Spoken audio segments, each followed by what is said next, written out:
Welcome in Kyar classes. मैं हूं क्यार बोरा। हम पढ़ रहे हैं फिजिक्स यानी भौतिक विज्ञान। बिगर डिस्टेंस को मेजर करने के लिए जो मेथड बताया था मैंने, पैरेलैक्स मेथड यानी लंबन विधि, उसको देखते हैं। क्या था? मेजरमेंट ऑफ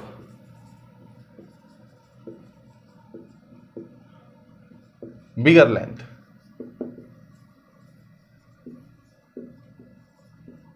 ठीक है। और जो हमने कौन से लेवल में लिया था? एस्ट्रो लेवल पर। एस्ट्रो यानी खगोलीय, हमारे ब्रह्मांड में जो भी कुछ है, खगोलीय लेवल पर। ठीक है। यानी बिगर यानी बड़ी लेंथ को, जैसे लाइट ईयर्स के ऑर्डर की। लाइट ईयर्स मैंने बताया था, लाइट ईयर्स यूनिट है बिगर डिस्टेंस की। ठीक है। अच्छा जी। और इसका जो मेथड था, क्योंकि यहां पर हम कोई भी इक्विपमेंट यूज नहीं कर सकते, इतना कोई स्केल तो है नहीं जिससे स्केल का यूज करके मैं उस लाइट ईयर्स को, इतनी बड़ी डिस्टेंस को मेजर कर सकता हूं। इसलिए पैरेलैक्स मेथड यानी लंबन विधि।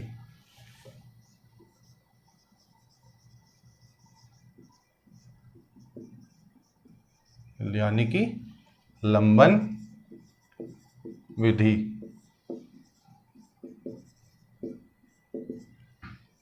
ठीक है। तो पैरेलैक्स का मतलब मैंने बता दिया था पिछले लेक्चर में कि पैरेलैक्स होता क्या है। ठीक, यानी लंबन। तो इसमें मैंने दो वर्ड्स का जिक्र किया था, जिसमें एक पैरेलैक्स एंगल था, एंगल यानी लंबन कोण, और एक होगा बेसिस यानी आधारक। बेसिस यानी कि आधारक। ठीक है। जैसे कि ये मान लो अर्थ है। ठीक है। और अर्थ से मुझे किसी एक प्लेनेट, जैसे मान लो ये एक प्लेनेट है यानी ग्रह, प्लेनेट यानी ग्रह। ठीक है। और ये मेरा अर्थ है, अर्थ यानी पृथ्वी।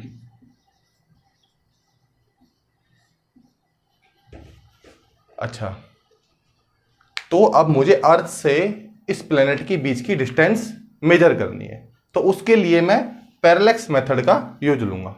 और पैरेलैक्स मेथड में मुझे दो पोजीशन डिफाइन करनी पड़ेगी, यानी अर्थ पर ऐसी दो पोजीशन, जैसे मान लो मैंने एक पोजीशन ए ये ले लिया और सेकंड पोजीशन बी मैंने ये ले लिया। ठीक है। अब दोनों ही पोजीशन पर सेम टाइम, समय सेम, और किसी टेलीस्कोप की मदद से, टेलीस्कोप यानी खगोलीय दूरदर्शी, टेलीस्कोप की मदद से मैं इसको देखता हूं। जैसे मान लो यहां से लेके यहां तक की डिस्टेंस, और बी पॉइंट से देखूंगा तो डिस्टेंस ये होगी। ठीक है। और ये ए टू बी, तो देखो इसमें ए पॉइंट और बी पॉइंट, इन दोनों के बीच की जो डिस्टेंस है वो है बेसिस यानी आधारक। ठीक है।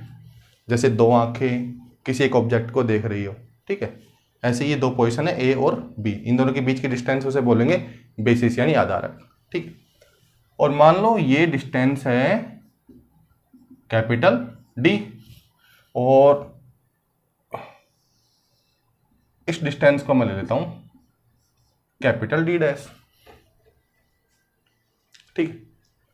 क्योंकि अभी ये इक्वल, ये दोनों अलग अलग है, क्योंकि मुझे पता नहीं है कि ये डिस्टेंस यानी इसका जो सेंटर पॉइंट होगा मेनली दिस, तो ये डिस्टेंस इसके इक्वल है या नहीं।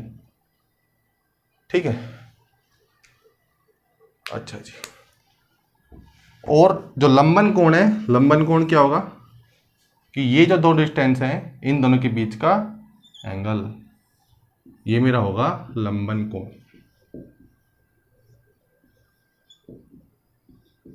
यानी पैरेलक्स एंगल। ठीक है, अब हमें इस एंगल को मेजर कैसे कर सकते हैं? देखो, जैसे ये कोई परपेंडिकुलर लाइन हो, ये भी कोई परपेंडिकुलर लाइन हो, ठीक है, अर्थ से मैं इस एंगल को मेजर कर सकता हूं और इस एंगल को मेजर कर सकता हूं, और ये लाइन एंड दिस लाइन ये पैरेलल होंगी। ठीक है, तो ये एंगल इस एंगल के और ये जो एंगल है वो इस एंगल के इक्वल होगा। तो मान लो ये एंगल थीटा डैश है और ये एंगल थीटा है, तो इस एंगल को मैं ले लेता हूं फाई, और फाई किसके इक्वल हो जाएगा? Theta plus theta dash. तो ये जो मेरा एंगल है, ये एंगल हो जाएगा मेरा लंबन कोण, यानी पैरेलक्स एंगल। अर्थ पर मान, जैसे ये डिस्टेंस है, इस डिस्टेंस को मैं मान लेता हूं स्मॉल b। तो बेसिस मेरा हो गया ये डिस्टेंस, b पॉइंट से इस प्लेनेट के बीच की डिस्टेंस है d, a पॉइंट से इस प्लेनेट के बीच की डिस्टेंस है d डैश।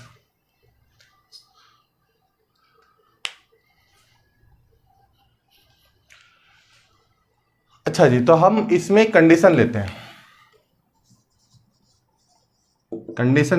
कंडीशन होगी जैसे अर्थ पर ये दोनों पॉइंट हैं, इन दोनों के बीच की डिस्टेंस यानी b,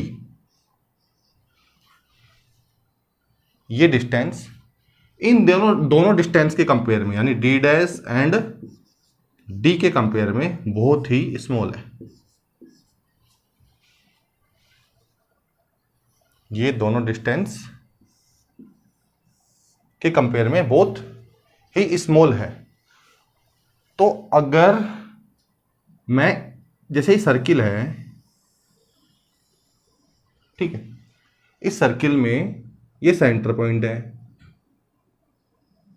एक ये डिस्टेंस और एक ये रेडियस, ठीक है, इन दोनों के बीच का एंगल थीटा,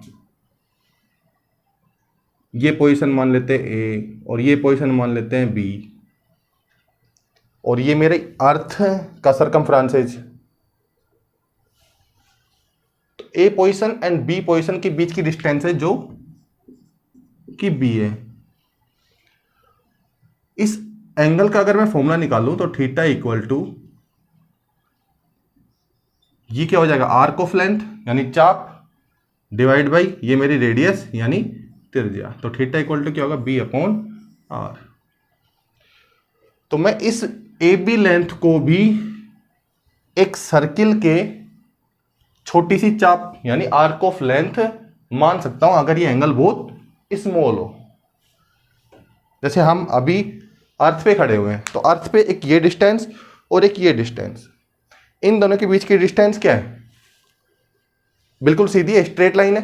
बट ये स्ट्रेट लाइन किसी सर्किल का एक छोटा सा हिस्सा ही है, यानी किसी स्फीयर का एक छोटा सा हिस्सा है, बट हमें दिख रहा है समतल, क्योंकि ये डिस्टेंस बहुत छोटी है। स्फीयर जितना बड़ा होगा, जितना बड़ा स्फीयर होगा, उस पर अगर हम दो छोटे छोटे पॉइंट लेते हैं, उन दोनों के बीच की डिस्टेंस को देखते हैं, तो वो बिल्कुल स्ट्रेट लाइन होगी।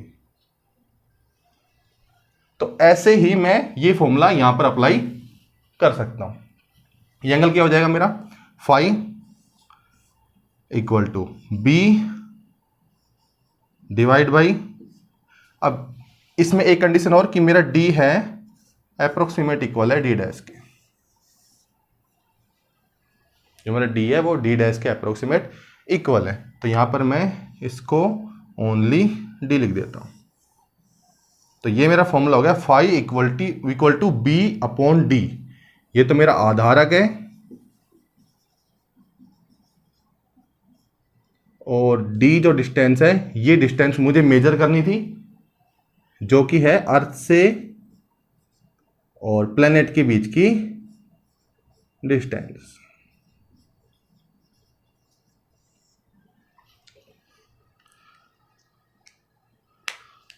तो कैपिटल डी का फॉर्मूला हो जाएगा capital D equal to B divide by 5।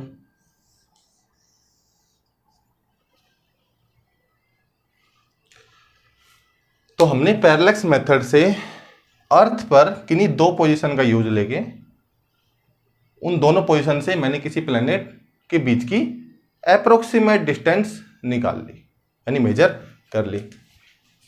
तो मैं इस डिस्टेंस को यानी d equal to D dash equal to D, तो d को ही मैं अप्रोक्सीमेट यानी लगभग अर्थ टू प्लेनेट डिस्टेंस यानी बीच की दूरी बोल सकता हूं। ठीक है, तो हमने क्या पैरेलक्स मेथड का यूज करके अर्थ से प्लेनेट के बीच की डिस्टेंस मेजर की बिना किसी इक्विपमेंट के, ओनली बस टेलीस्कोप का यूज किया था, बिना किसी इक्विपमेंट के, ओनली मैथ का और डायग्राम का यूज करके हमने इन दोनों के बीच की डिस्टेंस मेजर कर ली।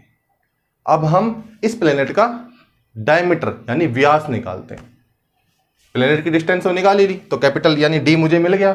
अब मुझे दोनों के बीच इसके इस प्लेनेट का व्यास चाहिए, वो देखते हैं।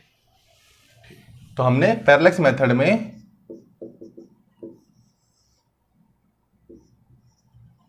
Distance between earth and planet यानी कि अर्थ और प्लैनेट के बीच की डिस्टेंस मेजर की, ये पॉइंट हो गया। दूसरा पॉइंट, इस प्लैनेट की डायमीटर फाइंड आउट डायमीटर यानी व्यास,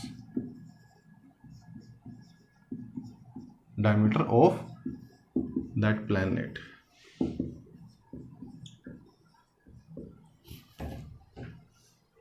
तो पैरेलक्स मेथड में ये दो मेन टॉपिक, फर्स्ट टॉपिक हो गया जिसमें हमने देखा था कि ये मेरा कोई प्लैनेट है, इस प्लैनेट की यहाँ से इस ए पोजीशन से एंड बी पोजीशन से डिस्टेंस, जिनको मैंने अप्रोक्सीमेटली इक्वल लिया था। ये मेरा बेसिस था, इसको मैंने बी लिया यहाँ से यहाँ तक। ये मेरा पैरेलल एंगल यानी कि फाई, यहाँ से हमने कैपिटल डी फाइंड आउट किया, वो फॉर्मूला आया था बी डिवाइड बाई 5।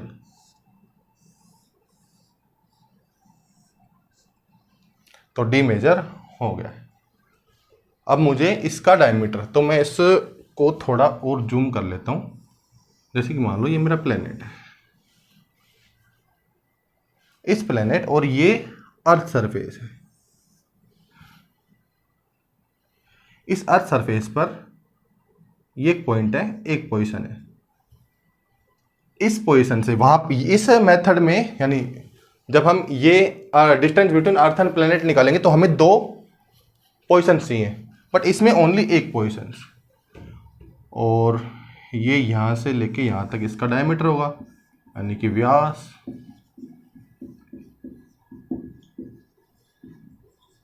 ठीक है, तो एक लाइन यहां से ड्रॉ, एक लाइन यहां से। इसका मतलब है कि मैं ए पॉइंट से इस प्लेनेट के दोनों सिरों को देख रहा हूं। उन दोनों डिस्टेंस को मैं कैपिटल डी बोल दूंगा। क्यों? क्योंकि वो दोनों पॉइंट उस अर्थ से और प्लेनेट के बीच की डिस्टेंस है। तो मैंने अभी निकाल ही लिया है अप्रोक्सीमेट डिस्टेंस बी अपॉन 5।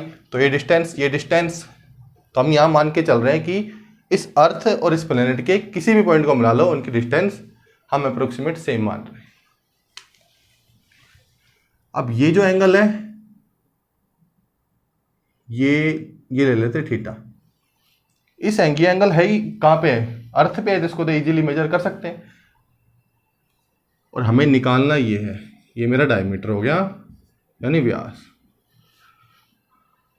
अब ये एंगल बहुत छोटा रहेगा क्योंकि प्लेनेट, यहां से प्लेनेट बहुत छोटा दिखेगा, तो वो जो एंगल जो बनेगा यानी लंबन कोण का मान बनेगा वो बहुत स्मॉल होगा। और जब लंबन कोण का मान स्मॉल होगा तो ये जो डिस्टेंस है ये डिस्टेंस आर्क बन जाएगी। आर्क बन जाएगी नहीं, मान लेंगे लेंथ ऑफ आर्क यानी कि चाप।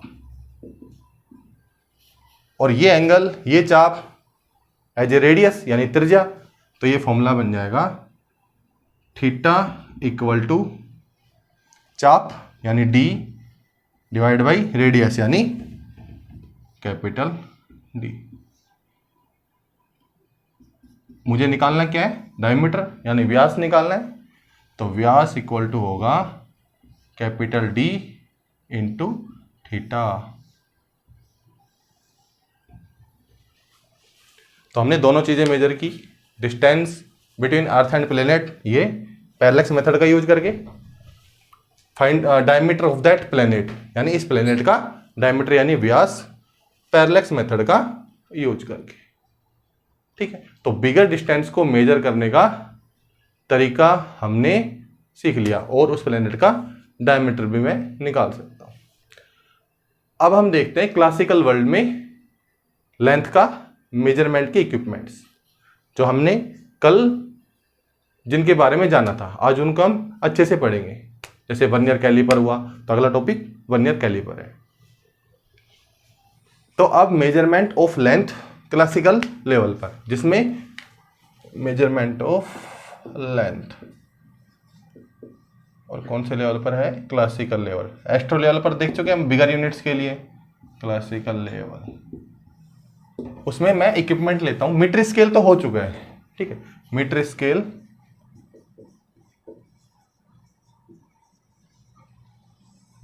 मतलब मीटर पैमाना, और जो मीटर पैमाना था उसका लीस्ट काउंट भी हमने निकाल लिया था जो कि था 1 mm। ठीक है, तो इससे जो मेजरमेंट करूंगा उसके लिए लीस्ट काउंट होगा 1 mm। तो इससे मैं एक्यूरेटली यानी सटीकता से जैसे 3, 3.5, 3.6, 4.7 ये सेंटीमीटर मैं सब मेजर कर सकता हूं। ठीक है, जिसमें से 5 mm होगा, 6 mm होगा, 7 mm होगा। क्लियर। नेक्स्ट जो डिवाइस है वो देखते हैं, नेक्स्ट इक्विपमेंट वर्नियर कैलिपर।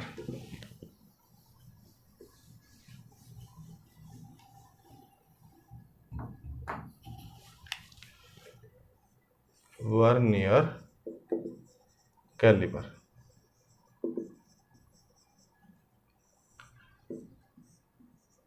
इससे लेंथ मेजर की जाती है और इनका यूज देख रहे हैं। जैसे कि ये एक गोला है यानी स्पेयर है, यानी गोला मतलब कोई फुटबॉल नहीं, जैसे कि लोहे का इतना सा गोला है, स्टील का गोला है, ठीक है, स्पेयर है। तो इसका मैं डायमीटर यानी व्यास, जैसे कि पेन है, इस पेन का डायमीटर वर्नियर कैलिपर से निकाल सकता हूं। और भी काफ़ी जैसे कि इतने, जैसे ग्लास है, ग्लासेस की थिकनेस है, उसकी थिकनेस जैसे मोटे ग्लास होते हैं ना काफ़ी, उनकी थिकनेस है, उनको मैं वर्नियर कैलिपर से निकाल सकता हूँ। या फिर कोई स्लिट है, मोटी स्लिट है जो, तो मोटी स्लिट है उसकी थिकनेस भी मैं वर्नियर कैलिपर से निकाल सकता हूँ। और वर्नियर कैलिपर की जरूरत क्यों पड़ी, क्योंकि मीटर स्केल है, मीटर स्केल यह बता चुका हूं पिछले लेक्चर में, मीटर स्केल है उसका लीस्ट काउंट 1 mm है, तो ये 1 mm तक मेजर कर सकता था। तो हमें एक्यूरेटली मेजर करने के लिए एक ऐसे इक्विपमेंट चाहिए जिसका लिस्ट काउंट इससे भी छोटा हो और मैं 1 mm के भी पार्ट्स बना के उसको मेजर कर सकूं। ठीक है, तो वर्नियर कैलिपर, तो वर्नियर कैलिपर एक इक्विपमेंट है जिसमें दो स्केल होते हैं, दो स्केल होते हैं, जिसमें से फर्स्ट स्केल मेरा होता है मेन स्केल और सेकंड स्केल होता है, वो होता है वर्नियर स्केल, यानी मुख्य पैमाना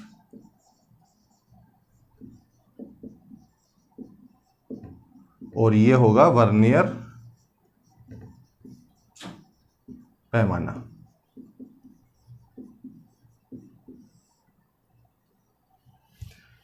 इसमें दो स्केल होते हैं, मेन स्केल और वर्नियर स्केल। मेन स्केल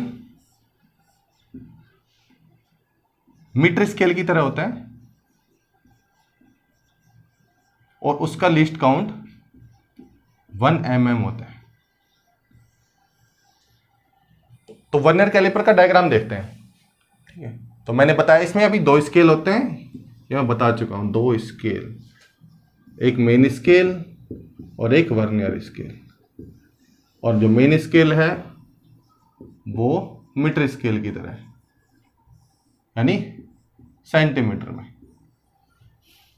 और इसका जो लीस्ट काउंट है वो लीस्ट काउंट 1 mm होता ही है। और ये वर्नियर स्केल है, देखो वर्नियर कैलिपर देखते हैं, इसमें दो जो होते हैं,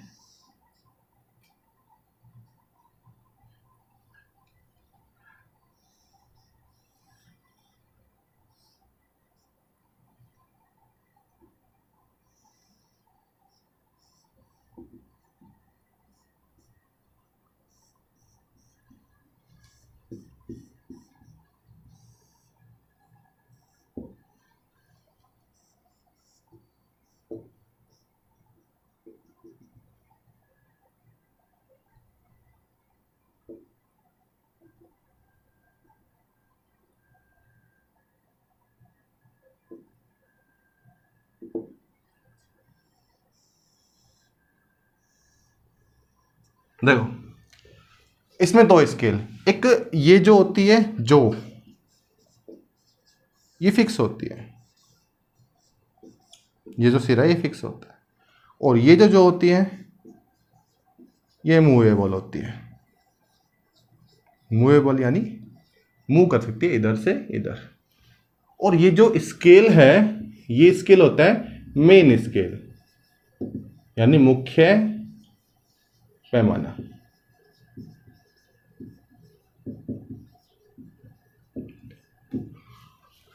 और जो इस मेन स्केल पर मूव कर सकता है वो होता है वर्नियर स्केल, यानी वर्नियर पैमाना। और एक यहां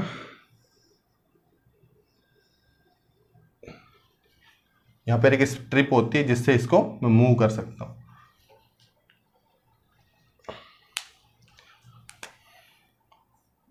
दो जो ये होते हैं, तो 1 सेकंड नंबर, 3rd नंबर और ये 4th नंबर। तो इससे अपन ये वर्नियर स्केल जो मूव कर सकता है मेन स्केल ऊपर, और मेन स्केल मीटर स्केल की तरह होता है, इसका लीस्ट काउंट 1 mm, इसका मतलब ये जो ये होगा ये सेंटीमीटर के अंदर होगा, ठीक है। और वर्नियर स्केल में भी कुछ मार्क होते हैं, यानी स्केलिंग होती है, और वो जो स्केलिंग है उस पर डिपेंड करता है। वो स्केलिंग मैं बताऊंगा कि ये स्केलिंग इस स्केलिंग से किस तरीके से डिफरेंट है। अच्छा, अब इनके यूज की बात करता हूं। यूज, तो ये दोनों जो होते हैं, यानी 1 and 2, और 1 and 2 से मैं इनर डायमीटर निकाल सकता हूं, यानी डायमीटर निकाल सकता हूं। अगर मान लो मैंने यहां पर एक स्पेयर यानी गोले को रख दिया, तो मैं इस गोले का डायमीटर निकाल सकता हूं। तो 1st and 2nd जो इनके बीच में डायमीटर ऑफ स्पेयर यानी गोले का और सिलेंडर का, सिलेंडर यानी बेलन का, अब 4 नंबर एंड 3 नंबर, इन दोनों ये जो है, इन दोनों से मैं इनर डायमीटर निकाल सकता हूं। जैसे मैं दिखाता हूं,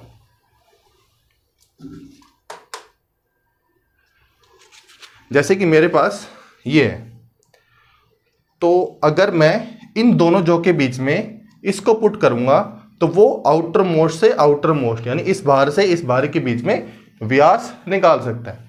और इन दोनों से एक अंदर की तरफ, दूसरा जो अंदर की तरफ, एक जो अंदर की तरफ, दूसरा जो अंदर की तरफ, तो इनर डायमीटर निकाल सकता हूं। और जो ये है 5th नंबर, इससे मैं डेप्थ निकाल सकता हूं कि जैसे ये जो होगा ये वर्नियर स्केल से जुड़ा हुआ होता है और इसको मैं डिप कर देता हूं, तो मुझे इसकी डेप्थ निकालने के लिए, तो वर्नियर स्केल से 3 काम, डायमीटर निकालना हो आउटर वाला, इनर निकालना हो तो इनर निकाल सकता हूं, और डेप्थ निकालना हो, जैसे कोई छोटे छोटे, जैसे कोई ये है, इसकी डेप्थ निकालनी इनर, तो ये अंदर से कितना डेप्थ है, ठीक है, तो मैं सिंपली इसको इसमें डिप करूंगा, रीडिंग लूंगा और मैं उसकी डेप्थ को बता दूंगा। अब हम स्केलिंग देखते हैं, यानी वर्नियर स्केल और मेन स्केल। अब मैं वर्नियर स्केल और मेन स्केल को कंपेयर करता हूं कि उनमें ऐसा क्या कनेक्शन है। और मेन स्केल जो होता है, मेन स्केल फिक्स होता है और मेन स्केल पर वर्नियर स्केल है वो मूव करता है। इसका मतलब हमारे पास 2 स्केल है, ठीक, तो 2 स्केल मैं बना देता हूं, वर्नियर कैलिपर लिख देता हूं। डायग्राम बुक में दे रखा है अच्छे से, बुक कहीं भी सोर्स है वहीं देख सकते हो, बट समझ यहाँ लो। ये मेन स्केल, मेन स्केल मैंने मीटर स्केल की तरह बताया था, मीटर स्केल, हाँ, और जैसे ये होगा 1 mm का यूज करके सेंटीमीटर में, जैसे कि 1 सेंटीमीटर, 2 सेंटीमीटर, 3, 4, 5, ये 1 है, ये 2, ये 3, ये 4 और ये 0, ये सेंटीमीटर की, और ये मेन स्केल है। इसी के ऊपर एक वर्नियर स्केल होगा और इसको मैं डिवाइड कर देता हूँ mm में, क्योंकि इसका लिस्ट काउंट जो होता है वो होता है 1 mm, और अभी हमें स्केल में लिस्ट काउंट 1 सेंटीमीटर दिख रहा है, तो 1 mm, यानी इसको 10 पार्ट में डिवाइड करेंगे। तो ये मेरा 5 वाला पार्ट, ये मेरा 5 वाला पार्ट, ये मेरा 5 वाला, 1 2 3 4 5, 1 2 3 4, 2 3 4,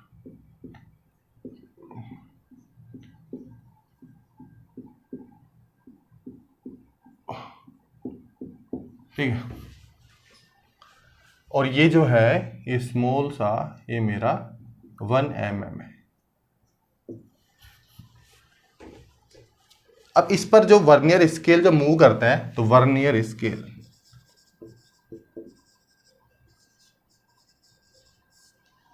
वर्नियर स्केल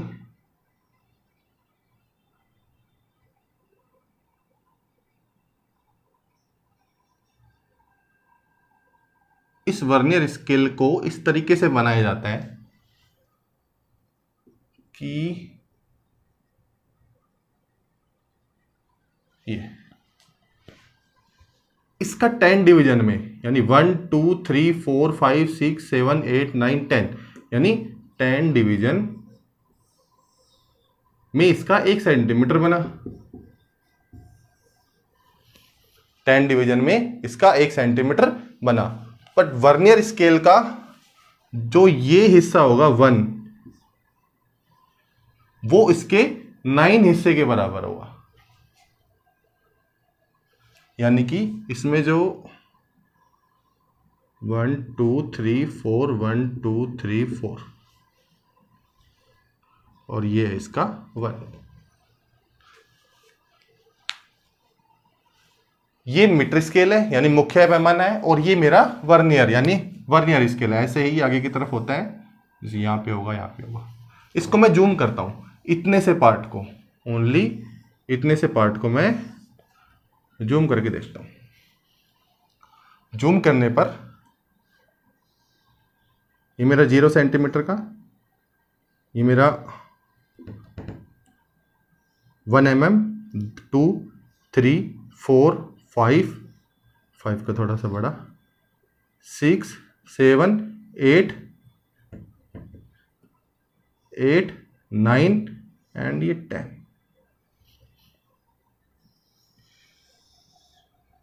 इसमें डिवीजन कितने, 1, 2, 3, 4, 5, 6, 7, 8, 9, 10।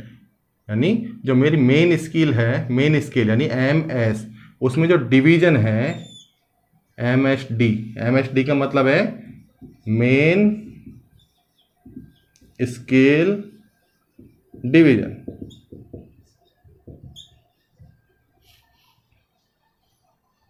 और जो वर्नियर स्केल है,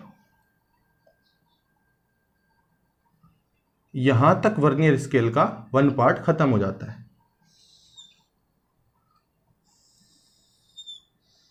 ये मेरा 1 हो जाएगा वर्नियर स्केल का, ये मेरा 1 हुआ है मेन स्केल का। ध्यान से समझना, ये मेरा 0 है वर्नियर स्केल का, और 0, 0 कोइंसाइड होंगे जब इनको दोनों जो यानी 3 नंबर और 1 और 2 नंबर जो थी, अगर उनके बीच में कोई भी चीज नहीं है, यानी कुछ भी नहीं है उनके बीच में, तो ये 0 उस 0 को कोइंसाइड करेगा। कोइंसाइड मतलब एक ही लाइन में होंगे वो। अगर ये ऐसा नहीं है तो फिर अपने इंस्ट्रूमेंट में एरर हो जाएगा। ये 1 mm के इक्वल था। अब वर्नियर स्केल के भी 10 ही डिवीजन है, बट इसके 9 डिवीजन और इसके 10 डिवीजन, इस प्रकार से सेट किया हुआ है। तो ये 5, 2, 3, 4, 2, 3, 4।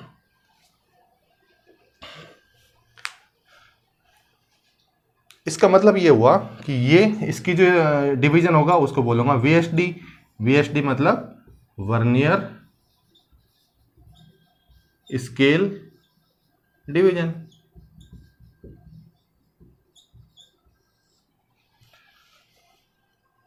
Vernier scale division. अब जो मेरी MSD है यानी 1 MSD का मतलब मेन स्केल का 1 डिवीजन, वो किसके इक्वल है, 1 mm के इक्वल।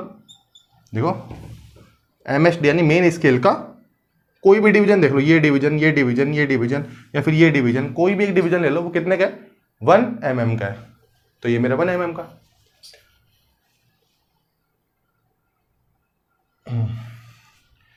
और जो 10 VSD मतलब 1, 2, 3, 4, 5, 6, 7, 8, 9, 10 यानी 10 डिवीजन VSD के, वो किसके इक्वल है, 9 डिवीजन MSD के। साफ साफ दिख रहा है, क्योंकि यहां पर ये डिवीजन कितने हैं, 1, 2, 3, 4, 5, 6, 7, 8, 9 डिवीजन, और यहां पर कितने हैं, 1, 2, 3, 4, 5, 6, 7, 8, 9 और 10। इसका मतलब VSD के 10 डिवीजन और MSD के 9 डिवीजन वो आपस में इक्वल है। तो यहां से अगर मैं VSD निकालूं, 1 VSD यानी VSD की वैल्यू क्या होगी, क्योंकि मुझे इसका लिस्ट काउंट पता है, इसका लिस्ट काउंट निकालना है मुझे, उसे मैं बोलूंगा वर्नियर कैलिपर का लिस्ट काउंट निकालना। तो 10 VSD, तो वहां से मैं 1 VSD यानी वर्नियर स्केल 1 VSD की वैल्यू निकालता हूं, तो ये हो जाएगा 9 डिवाइड बाई 10 MSD। मेरे पास 1 VSD की वैल्यू आ गई। और जो लीस्ट काउंट अब निकालना है, वो लीस्ट काउंट होगा 1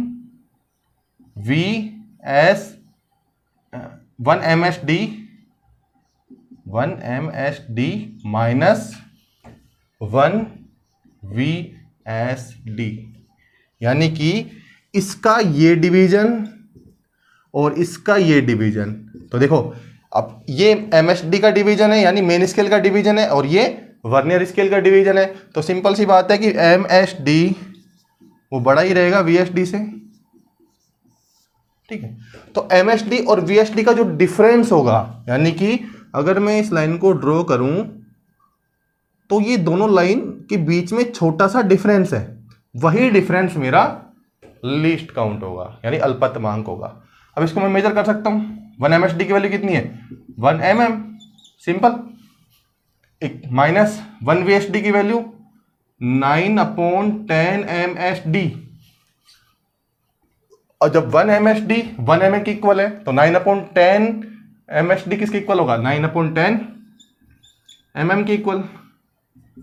1 mm में से 0.9 mm माइनस करूंगा तो 0.1 mm आ जाएगा। ये मेरा लीस्ट काउंट होगा वर्नियर स्केल का।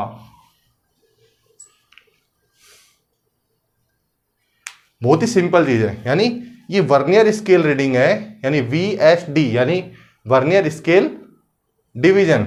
ये डिवीजन, इसके 10 डिवीजन इसके 9 डिवीजन के इक्वल होते हैं। और ये चेंज कर सकता हूं मैं, लिस्ट काउंट, इसका मुझे लिस्ट काउंट चेंज करना है तो मैं इसका लिस्ट काउंट चेंज कर सकता हूं। जैसे मान लो इसका 10 डिवीजन 8 डिवीजन के बराबर हो तो लिस्ट काउंट मेरा चेंज हो जाएगा। अगर इसके 10 डिवीजन और इसके 7 डिवीजन के बराबर हो तो भी मेरा ये चेंज हो जाएगा। और जो बुक में दे रखा है, यानी जो हमें 11th क्लास में दे रखा है, उसमें n और n-1 करके दे रखा है, फॉर्मूला बना रखा है n और n-1 की फॉर्म में। तो वो कुछ नहीं है, वो सिंपल यहीं से बना हुआ है। बेसिक मेथड यही है। कैसे कि n, अगर ये 10 है और ये n-1, अगर मैं इसको n लेता हूं तो सिंपल सी बात है, इसमें डिवीजन कितने हो गए? n-1। तो वो जो फॉर्मूला होगा उस फॉर्मूले के लिए लीस्ट काउंट ये निकलेगा, क्योंकि डिफरेंस एक का ही डिफरेंस है। बट अगर मान लो इसके 10 डिवीजन इसके 8 डिवीजन के इक्वल है तो वो जो फॉर्मूला है n और n-1 वाला वो फॉलो नहीं होगा, क्योंकि उस टाइम ये n-2 है। तो अपन यहां से स्टार्ट करेंगे, फिर फॉर्मूला बना सकते हैं। जो फॉर्मूला आपको अच्छा लगे वैसा वर्नियर कैलिपर बनाओ। चाहे आपको इतना सा और कम करना है, इसके 10 डिवीजन 5 डिवीजन के बराबर करने हैं तो वो बना लो, उससे रीडिंग ले लो। तो अभी समझ में आया लिस्ट काउंट कैसे निकालते हैं? किसका? वर्नियर कैलिपर का लिस्ट काउंट कैसे निकालते हैं। ये होता है मेन स्केल और ये होता है वर्नियर स्केल। वर्नियर स्केल का एक छोटा 10 डिवीजन है, वो मेन स्केल के 10 डिवीजन से थोड़े से छोटे बनाए जाते हैं, इसलिए वो कोइंसाइड नहीं करता मेन स्केल के 10 डिवीजन से। इसका 10 डिवीजन कोइंसाइड नहीं करता, बट उसके 9 डिवीजन से ये कोइंसाइड कर जाता है। तो इसका लिस्ट काउंट बन जाता है 0.1 mm और इसका लिस्ट काउंट रहता है 1 mm। इसका मतलब कि अब इन दोनों, यानी इस वर्नियर कैलिपर का यूज करके मैं 0.1 mm तो इससे यूज ले लूंगा अगर मुझे मेजरमेंट करनी होगी, और 1 mm से मेजरमेंट करनी होगी तो मेन स्केल तो है ही। इसका मतलब यह होगा 0.1 mm तक मैं एक्यूरेटली मेजर कर सकता हूं वर्नियर कैलिपर का यूज लेके। अब मैं एक एग्जांपल लेता हूं, उससे दिखाता हूं कि वर्नियर कैलिपर से कैसे रीडिंग लेते हैं। ठीक है, तो अब मैं जैसे एग्जांपल लेता हूं कि मुझे जैसे ही कि स्पेयर है गोला, तो इन गोले को मैंने इस नॉर्मली डायग्राम बना रहा हूं मैं, इस जोक के बीच में इस स्पेयर को डाल दिया। ये मेरी जोक थी फर्स्ट नंबर की, ये मेरी जोक थी सेकंड। ये मूवेबल है, ये मूवेबल नहीं है। इन दोनों से कनेक्टेड मैं दोनों चीज़ ले लेता हूँ कि मेरी एक जो रीडिंग है वो रीडिंग है मेन स्केल की। जैसे मेन स्केल, तो मेन स्केल तो फिक्स होता है, तो ये मेन स्केल 0 से स्टार्ट हुआ और 1 सेंटीमीटर 2 सेंटीमीटर 3 4 तक ले लेता हूँ, और आगे भी होगा 4। जैसे 4 है, ये 3 हो गया, ये 2 और ये 1। इसका शॉर्ट ये 5, इसका 5 हाफ हो जाएगा, और 1 2 3 4 1 2 3 4 2 3 4 1 2 3 4, यानी 10 डिवीजन बना रहा हूँ मैं 1 सेंटीमीटर में 10 डिवीजन। तो ये जो है ये है 1 सेंटीमीटर, तो ये जो इसकी रीडिंग है सेंटीमीटर के अंदर है, और जो इसका लीस्ट काउंट है वो है 1 mm। ठीक है, अब इस पे एक वर्नियर स्केल है तो वो इस पे घूमेगा, तो मैं इसको घूमने के लिए अलग से ही दिखा देता हूँ एक छोटा सा कि देखो अब इनके बीच में एक स्पेयर आ गया, तो सिंपल सी बात है कि वर्नियर कैलिपर्स इसके 0 को कोइंसाइड नहीं करेगा, वो थोड़ा आगे टहल जाएगा, मूवेबल है। तो मान लो वो यहाँ ठहर गया, यहाँ पर, यहाँ ये इसका 0 और इसका भी, इसका 1 सेंटीमीटर यानी छोटा होगा। तो जैसे ये 1 और 2 2 3, इसका 5 5 5, ये 1 हो जाएगा, ये 2, ये 3। अब मैंने लिस्ट काउंट निकाल चुका हूँ, तो मुझे पता है इसका जो लिस्ट काउंट है यानी वर्नियर, ये वर्नियर स्केल है और ये मेन स्केल है। तो वर्नियर स्केल का लिस्ट काउंट मेरे को पता है कि मेरा आया 0.1 mm। इसका मतलब इसका एक छोटा सा डिवीजन 0.1 mm का है, ठीक है, इसका एक छोटा सा डिवीजन 0.1 mm तक। क्लियर। अब इनको मैं जूम करके देखता हूं कि 1,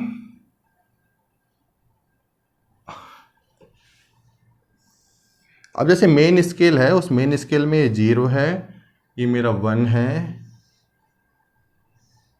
और 1 में ये एक mm की डंडी है, ये दूसरी mm की डंडी है, और मान लो ये तीसरी mm की डंडी है।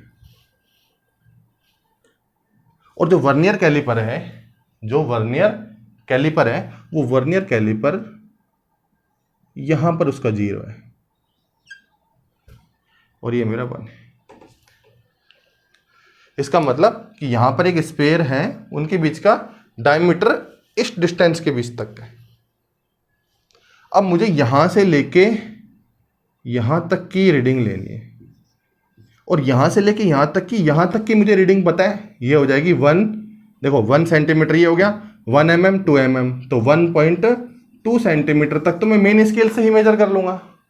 बट आगे जो हिस्सा है ये वाला, ये हिस्सा है, ये इस mm के बीच में है, तो मुझे mm को अगर मैं 1.3 mm लूं तो वो 1.3 सेंटीमीटर लूंगा तो वो भी एक्चुअल मेजरमेंट नहीं होगा।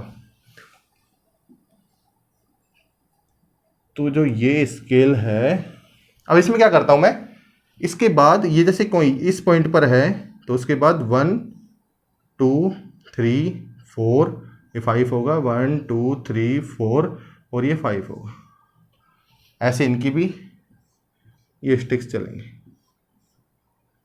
1 2 3 4 5, ये 5 बड़ा, 1 2 3 4 और ये मेरा बड़ा, ठीक है।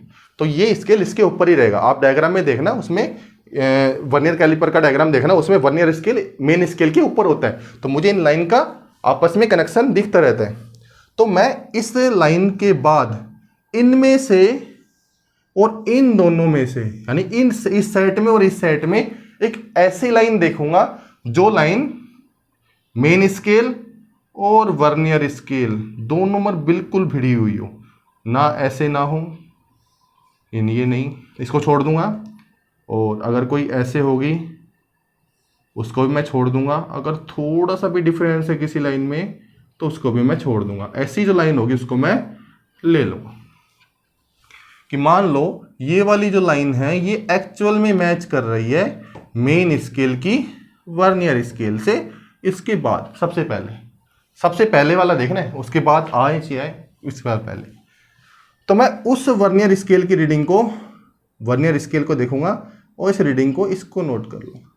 उसके बाद मैं रीड करता हूँ, ये 1 हिस्सा, दूसरा हिस्सा, तीसरा, चौथा, पांचवा और 6th, यानी कितने पार्ट हैं, 1 2 3 4 5 6, यानी कि वर्नियर स्केल की 6 डिवीजन के बाद वो दोनों लाइनें कोइंसाइड करेगी।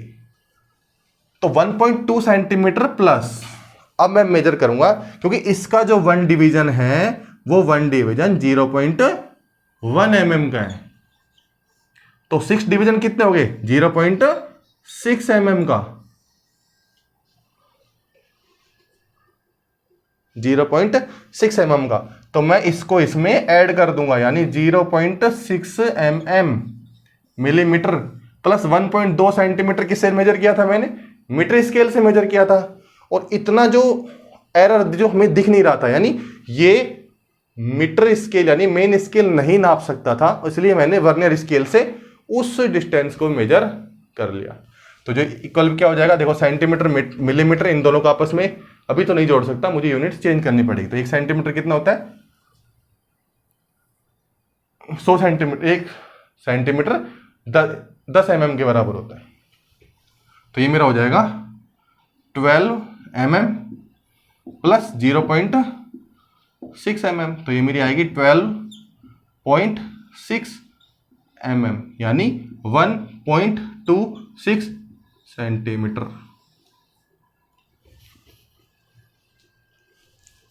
तो मैंने इसका डायमीटर 1.26 सेंटीमीटर एक्यूरेटली निकाल लिया। समझ रहे हो? तो वर्नियर कैलिपर को ऐसे यूज लेते हैं। बस आपको ध्यान रखना पड़ेगा कि जितना मेजर आप इस मेन स्केल से कर सकते हो उतना करो पहले। जब मेन स्केल से नहीं हो रहा है और थोड़ा सा डिवाइडेशन आ रहा है तो फिर इसका यूज लो, और इसका मुझे लिस्ट काउंट पता है कि 0.1 mm का है। और एक ऐसी लाइन ढूंढो जिसमें मेन स्केल की लाइन वर्नियर स्केल की लाइन को बिल्कुल कोइंसाइड कर रही हो। वहां पॉइंट तक डिवीजन देखो, कितने डिवीजन हो गए, उसको मल्टीप्लाई कर दो 0.1 mm से, तो वो डिस्टेंस, बची हुई डिस्टेंस आ जाएगी। उसको मैं ऐड कर दूंगा तो मेरी प्रॉपर डिस्टेंस बन जाएगी। ठीक, वैसे इसको प्रैक्टिकल में करते हैं। अभी मेरे पास इक्विपमेंट नहीं है, नहीं तो मैं दिखाया था आपको कि कैसे डायमीटर को मेजर किया जाता है। बट मेथड यही है, लिस्ट काउंट निकालेंगे, लिस्ट काउंट के बाद उसको मेजर कर लेंगे। और वर्नियर कैलिपर यूज सिर्फ वो mm के हिस्से को मेजर करने के लिए आता है, बट उससे पहले का मेजरमेंट तो मैं मीटर स्केल से ही निकाल सकता हूं, इसलिए यहां मुख्य पैमाना भी दिया हुआ है। बाकी हम नेक्स्ट लेक्चर में देखेंगे।